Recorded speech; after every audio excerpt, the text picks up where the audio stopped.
আজকে আমি দেখব ফ্রিতে আনলিমিটেড লঙ্কা চপ খাওয়ালে একজন ফুড ব্লগার 10 মিনিটে কতগুলো লঙ্কা চপ খেতে পারবে। আর সেটাই দেখার জন্য চলে আসলাম ফুড ব্লগারের সঙ্গে তেলে ভাজার দোকানে। তাহলে তোমার কি মনে হয় তুমি 10 মিনিটে কতগুলো লঙ্কা চপ খেতে পারবে? 10 মিনিট তো খুব বেশি হয়ে গেল, আমি 5 মিনিটে 1-150 পিস খেয়ে নেব।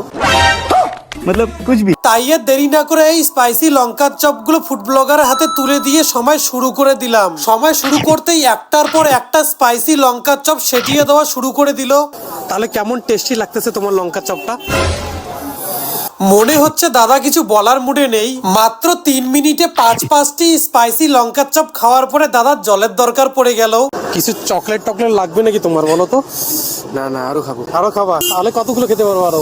80টা। ਹੱਸਦੇ ਚਿਹਰਿਆਂ ਦਾ ਮਤਲਬ ਇਹ ਨਹੀਂ ਹੁੰਦਾ ਕਿ ਉਹਨਾਂ ਨੂੰ ਕਦੇ ਕੋਈ ਤਕਲੀਫ ਨਹੀਂ ਹੁੰਦੀ। তাই দাদার হাতে আরো 5টি লঙ্কার চপ তুলে দিলাম। 6 নাম্বার লঙ্কার চপটা খাওয়ার পরে দাদার মুখ চোখ দেখে মনে হচ্ছে অবস্থা টাইট হওয়ার দিকে চলে আসছে। তোমার মুখ তো লাল হয়ে যাচ্ছে, খেতে পারবা তো? দেখো অবশ্যই চাইলে খেতে কুইট পারবো। করে দিতে পারো।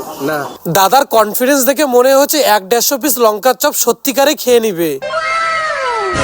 सहलेंगे थोड़ा सा। কিন্তু 7টা লঙ্কার চপ খাওয়ার পরেই আমাদের ফুড ব্লগার কুইট করে দিল। এখনো 40 সেকেন্ড সময় থাকা সত্ত্বেও 7টা লঙ্কার চপ খাওয়ার পরে 8 নাম্বার লঙ্কার চপের সময় কুইট করে দিল।